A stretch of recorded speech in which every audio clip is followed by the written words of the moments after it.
Isang magandang araw ng Miyerkules sa inyong lahat mga bayang classmates. Okay, start ng ating paglilibang for this week sa mga pakarerang naihanda sa atin ng MMTCI at Philippine Racing Commission Handicappers na magsisimula sa ganap na alas 5:30 ng hapon. Sa pista po tayo ng Metro Manila Turf Club dyan sa Malvar, Batangas mga bayang classmates. First racing day natin at base sa ating mga lineup marami po or kinakailangan po natin na talasan na ating pakiramdam at makibalita. Yan, importante yung dalawang kombinasyon na yan, talasan at makiramdam, makibalita mga bayang classmates. Makibalita po. May mga grupo po tayo ngayon na siyempre isa't isa po ang labanan kung aakyat ba sila or patuloy na bababa ng grupo. Kasi karamihan siyempre ay dumidiskarte po ng pababang ng grupo. Okay po, diskarte po yan ng connections, kaya sila po ang mas masusunod kaysa sa ating mga bayang karerista. Yan mga bayang classmates, ulitin ko po, makibalita at idagdag kung may masasagap po kayo sa inyong mga kapwa classmates, sa inyong mga group chat, at pakiramdaman na rin sa galawan ng benta na inyong makikita sa takilya. Okay po, yan po ang payo ko para sa araw ng Wednesday. Ganyan po palagi kapag Wednesday. Nandito po kasi karamihan ang mga nagpapababa araw ng Wednesday, at ang iba po pag hindi na masali rito, na napupunta o nalalagay araw naman po ng Friday. Okay po, karagdagang idea lamang po iyan mga bayang classmates. Kayo pa rin po ang masusunod sa inyong mga pipiliin. Welcome po muna at maraming salamat sa ating mga bagong classmates, mga bagong subscribers dito sa ating channel. Welcome po at maraming salamat sa inyong pag-subscribe, at hari nawa lagi sana kayong tumutok at tumangkilik upang sa gayon ay meron kayong giya at gabay na mapapagbasihan, magagamit sa tuwing araw ng paglilibang. Siyempre pagdating nga sa takilya, kayo pa rin po ang masusunod. Welcome pong muli at maraming salamat sa inyong pag-subscribe. Okay po, 7 races, eksakto po para sa winner take all, at pasalamatan ko muna. Ayan, nasa inyong harapan, may nagpadala po sa atin last week, isang bote. Ayan, Johnny Walker, Black Label. Maraming salamat kay Sir Dan. Ayan, Sir Dan, maraming salamat. Ay katas daw po iyan ni Sunshine June. Ayan, yung sabi natin na Sunshine June na mapapagtiyagaan ni Adrian Bufete. Nagtagumpay naman po si Sunshine June. Okay po, maraming salamat po muli Sir Dan sa inyong advance na regalo para sa darating na kaarawan nitong Sabado, ika-7 ng Marso or 7 de Marso. Okay po, diretso na po tayo sa ating mga giya. Race number 1 para sa start ng winner take all, covers races 1 to 7. Sa karerang ito mga bayang classmates, ayan po ang number 6 na si Merloquet Falls na rerendahan ni John Santiago, ang ating unang family andito mga bayang classmates. May dalawang 1 minute point 15.6 siya, 1 minute 15.6 si Merloquet Falls. Ay tested na po ito mga bayang classmates, at nakaraan nakitaan naman po natin medyo nakabuo lang ng aire yung nasa harapan at may kalakasan, at saka mas batak iyon sa kanya sa aktual na laban. Dito maaari rin naman siyang mapunta sa kanya ang formula na iyon na mas batak sa aktual na laban. Okay po, number 6A, Merloquet Falls with John Santiago, unang pamilian, pwedeng solohin kaya may slash. Katuwang niya ito, makasalida lang ng maayos to sa paglabas ng aparato. Si Callao Cave ni Jeric Alabata Pastoral talaga namang meron din itong uubra. Sabagay medyo bata pa, masanay lang itong makalabas ng maayos mga bayang classmates. May future po itong si Callao Cave mga bayang classmates. Kung nais magdagdag bilang protection or pangdihado against number 6, nandiyan lamang po ang number si 3A na si Got Talent, na sasakay naman po ni J.L. Siego Jr., katuwang si ICU with Ryan Base. Ayan, ICU. Naku po. Ito, sakit ng ulo to pag nagkataon. Panglihado to. Paningit. Ayan. Okay po, race number 1. Unang puntusan ng winner take all. Mag-separate na listahan dahil mahalaga po ang unang puntusan, isang solo number 6 at isang may kasamang number 3 bilang protection or iba pang inyong mapipili. Good luck, karera numero 1 mga bayang classmates. Race number 2, dito medyo natagalan tayo mga bayang classmates. Siya nga po pala, kaya po tayo tinanghali dahil nagkaroon po ng aberya ang ating si Motmot, ang ating motor kaninang umaga. Yan, hindi umandar. Ewan ko sinumpong. Pero yun po, na-trace po spark plug, baterya, at nagkaroon ng bara. Nabarahan daw ng carbon. Yan. Kaya biglang huminto. Papaalis pa lang. Mabuti na lamang po, wala pa kami sa biyahe nung mga sandaling iyon. Paalis pa lang ng bahay. Okay po. Bueno, balik tayo sa race number 2. Bukod dun sa pagkakaantala sa motor, eto ang aking huling final na karera. Mahirap po. Dahil dito sa karerang ito, gaya nga natin nabanggit, isang palaisipan kung sino ang kanyang mga aakyat sa grupo or magpapababa patuloy. Kasi po ang race number 2 po, isang class 4, 42, 56, minus 2 ang hindi mapapasok sa unang tatlong darating sa finish line. 42 and 43, pag hindi mapasok po, sila po ang may chance makababa sa 41 at 40. Okay po, except yung IR, imported runner, hanggang group 42 lamang.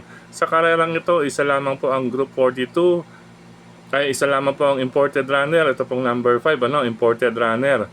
Pero nasa 43 siya. If ever hindi siya mapasok sa unang tatlong darating sa finish line, minus 1 lang siya. Dahil hanggang 42 lamang po ang imported runner, bawal pong pumasok sa 41 at pababa. Okay po, sa groupings po yan, sa usaping groupings. Bueno, sa karerang ito mga bayang classmates, kung inyong mababasa, ay halos hindi magkakalayo. Ano po, from 1 minute 14 point something to 1 minute 16 point something within 2 seconds. Isang matinding dikitan. Bukod pa sa grupong ating palaisipan, mga bayang classmates, kung sino nga po ang tutuloy o hindi. Sa karerang ito, yan, dalawa ang aking pinaka-question mark, itong si 5 at sa 8. Pero sa pagkakabayo, parang sila po ang lamang po. Ano po, yun nga lang, medyo question mark dahil nga po sa groupings or yan, sa dikitan na laban. Depende po sa connections yan.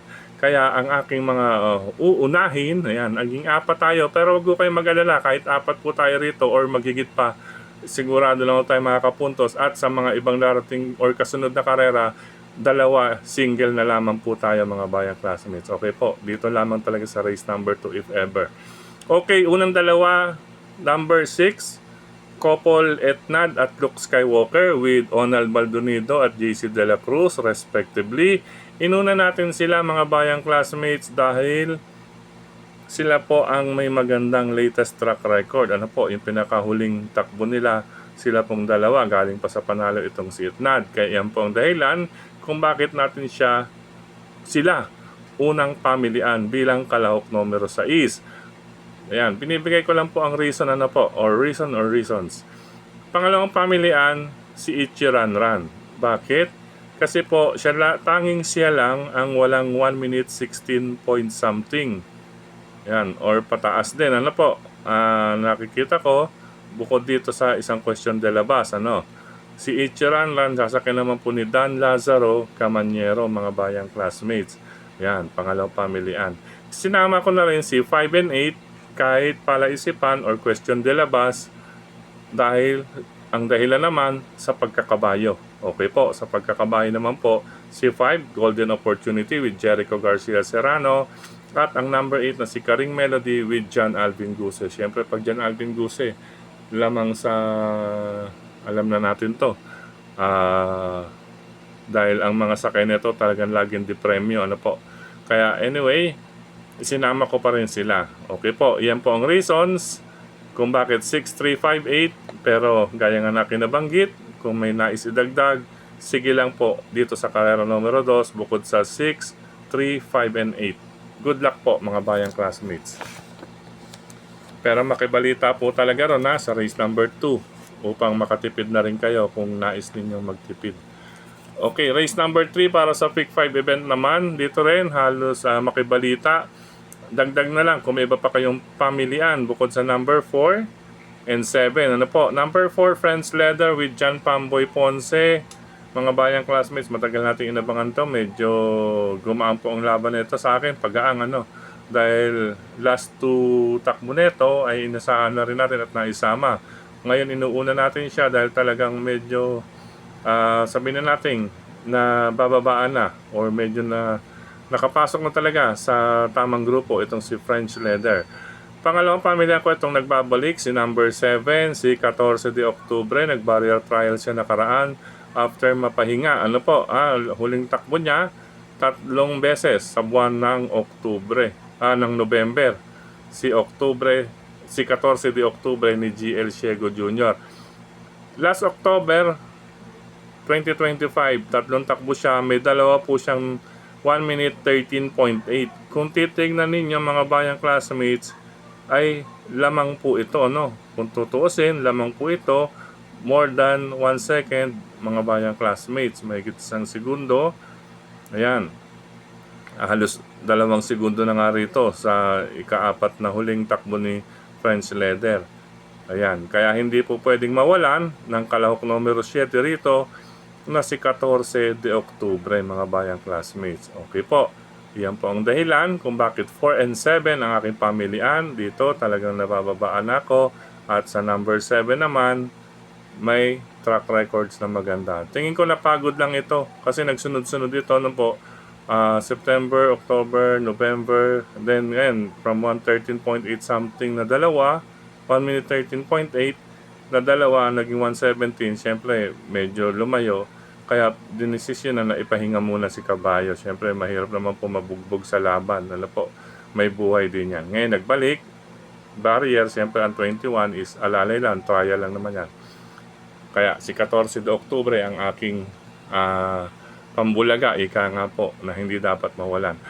Okay po, kung nais pong magdagdag, nariyan lamang po sina 3, 5, 6, at itong sa likwat ni number 8, medyo isang pakiramdaman na lang pag sa likwat ni si number 8. 3, 5, 6, and 8, pwede po kung sakali rin mga bayang classmates. Pero nakatuon ako kay 4 and 7, 4 Friends Leather, 7, 14 de Octubre. Good luck, ikatlong takbuhan mga bayang classmates.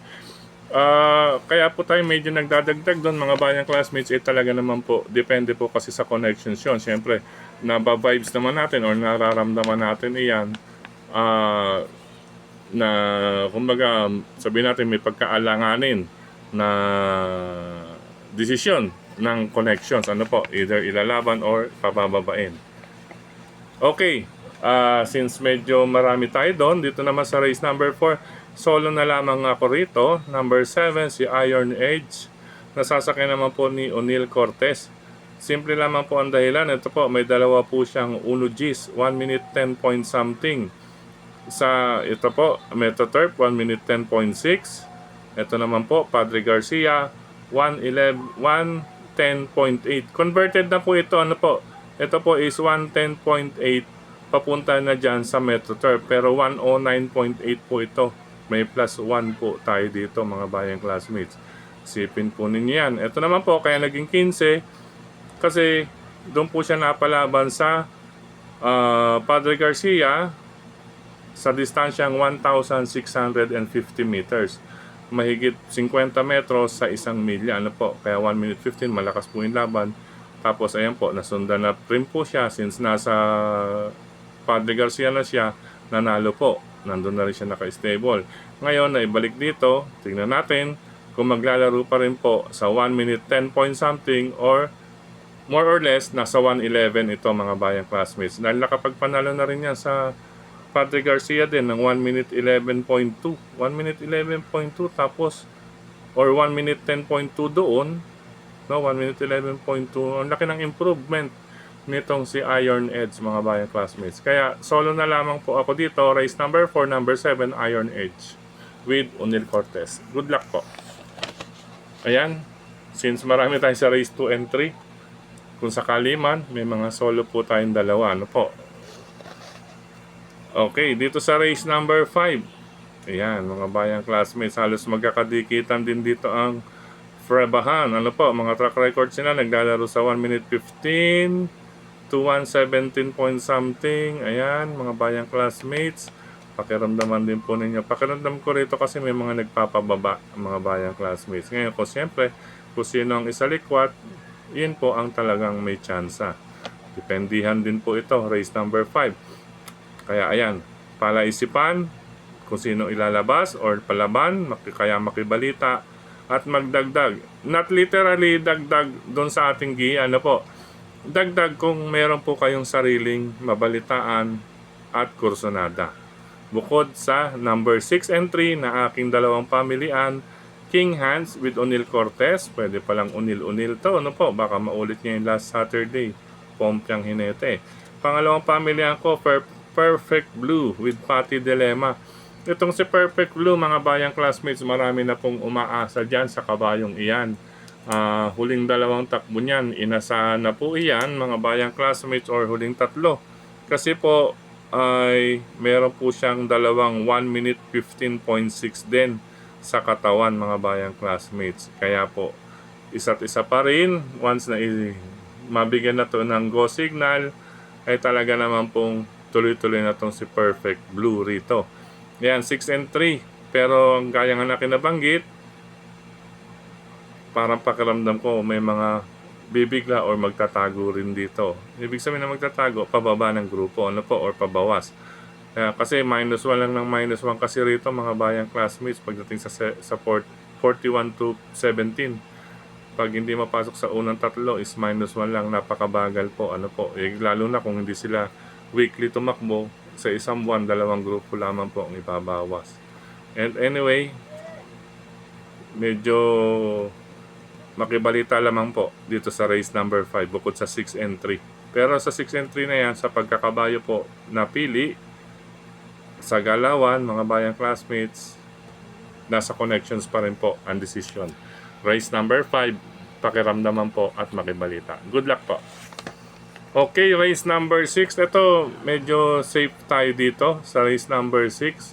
Sa 1 and 6, mga bayang classmates, dahil lamang naman po ito sa pagkakabayo talaga, na isama sa ating mga listahan. Number 1, si Batang After 7 ni Arnold Apoy Asuncion, at si number 6, Robotic Clay, na medyo kinulang lang nakaraan pero maganda na rin po ang naipakita.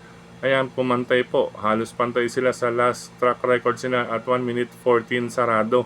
Maganda na rin po ang naipakita ni Robotic Clay. Ano po, nagsilbing batak po iyon after almost 2 weeks. Nagbalik ang karera sa Metro Turf.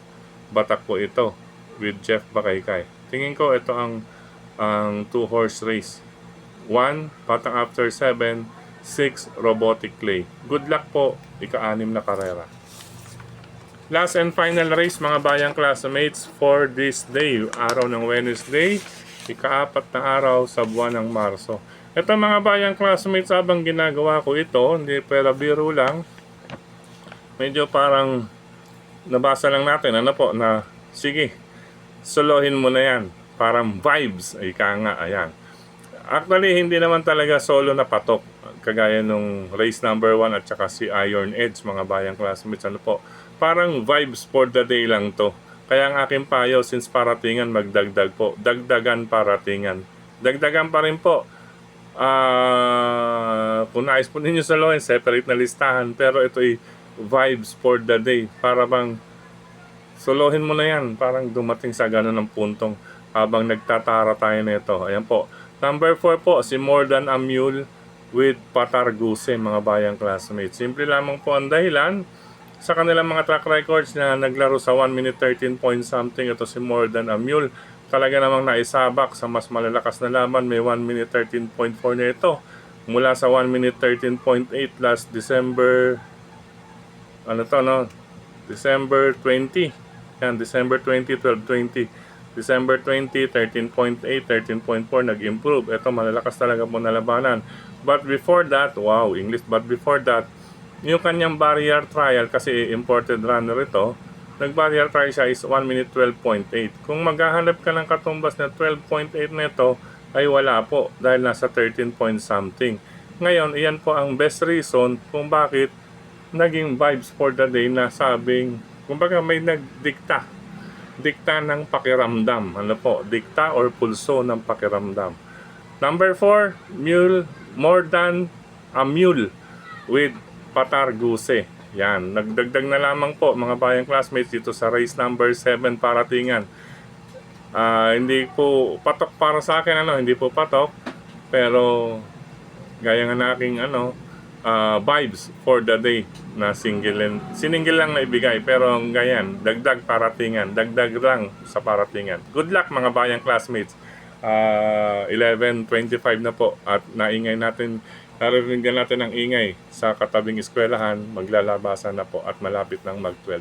Okay po, hanggang dyan lamang po muna. Ulitin ko, magdagdag na lamang po sa inyong mga paratingan din. Races 2, 3, 5, and 7, dagdag po mga bayang classmates. Good luck! Sa pagkakataong ito, muli, maraming salamat sa inyong pagtutok, pagtangkilik, pagsubaybay. Higit sa lahat po, ang pagtitiwala mga bayang classmates. Gayon din sa mga suporta sa atin ni Sir Mel Tipache, Sir Melchor, yan, Sir Dennis Gonzales, siyempre si Tokayong Frederick Abil sa pagbabahagi ng ating giya sa kanyang grupo ng mga karirista sa social media. Speaking of social media, suportahan din po natin ang ating mga fellow vloggers, mga bayang classmates. Nagbabahagi ng giya. Ganyan din sa social media pa rin ang mga lahat ng admins at members ng grupo ng karirista sa social media. Maraming salamat po sa inyong suporta. Sa mga nagla-like, nag-heart, nag-share at syempre sa mga nagko-comment. Maraming salamat po. At sa ating FB page, Mr. Recta, may FB page po tayo, Mr. Recta. Okay, muli, special thanks ulit kay Sir Dan Katas ni Sunshine June. Ka-birthday ko rin po yan, si Sir Dan. Happy birthday, Sir Dan, in advance sa Sabado, March 7. Gayun din kay Sir Generoso Martin, advance happy birthday, March 7 din po yan. At syempre, ang horse owner na si Sir Hermie Esguera, 7 de Marso. Sa darating na Sabado rin po yan. Sir Hermie Esguera, happy birthday po. Hello and happy racing sa mga sumusunod kay Brother Tolitz and Cha Ortega, kay Sir Anton, gayon din kay Sir Wilfredo or Sir Willie, dyan sa Bisticville. Ayan, Bisticville sa Novaliches, Quezon City. Hello and happy racing sa mga sumusunod pa, kina Sir Briones, Sir Benjamin Cabanya, Sir Rene Moro, si Sir Conrado Caringal. Yan, Sir Conrado Caringal from Lesandra, Buhay na Ilog, Imus, Cavite, Sir Conrado Caringal. Okay po, ito pa po sa mga iba pang kasunod, kina Sir Roger Try7, Roberto Patalagsa, Ariel Mararak, Mick Forsuki, Isagani, Jambi sa Marinduque. Hello sa inyo, Sir Jambi from Marinduque. Ganyan Sir Julio Bayumbong, Tatsuki OTV, hello po sa inyong lahat dyan. Ganyan din sa Pork Barrel OTV, Kalayaan Avenue, mga bayang classmates, kay Sir Boyet, sa Pingping Lechon Restaurant OTV ni Cap Makachua, sa A. Bonifacio Avenue, Quezon City po. Yung Tatsuki OTV po, dyan po yan sa pagaling kayo ng Maseda o Chinese General Hospital, papasok kayo ng Dimasalang, bago dumating ng Petron or paanan ng tulay, hindi na po kayo aabot ng Petron at paanan ng tulay sa Dimasalang galing Maseda, kanan na po kayo dyan. Nandiyan po ang Tatsuki OTV. Ngayon din sa Pingping Lechon Restaurant OTV ni Cap Makachua, dyan sa A. Bonifacio. At syempre, ang Kuya J2, dyan po sa Oroqueta Street, pagitan ng CM Recto at Doroteo Jose. Malapit po yan sa Genesis Bus Transit, along Oroqueta po. Pagtanong na lang po, Kuya J2 Resto Bar and OTV ni Brother John. At syempre, upcoming OTV or paparating na OTV, ang Jufil Kambingan OTV. Sa mga bayang karirista dyan sa Blumentritt, Santa Cruz, Manila. Ang Jufil Kambingan OTV po ay located po iyan sa kanto ng Cavite Street at Felix Huertas Street. Cavite Street, corner Felix Huertas Street, ang Jufil Kambingan OTV ni Sir Fidel. Yan, Sir Fidel. Jufil Kambingan OTV. Watch out po. Mag-open yan next week. sa pakarera ng PJC sa Padre Garcia po. Meron na po dyan next week, next Wednesday, mga bayang classmates. Cavite Street, corner Felix Huertas. Pansamantala, hanggang dito na lamang. Happy racing, ingat po sa lahat, lalo na sa mga riders na katulad ko. Good luck po mga bayang classmates. I love you all.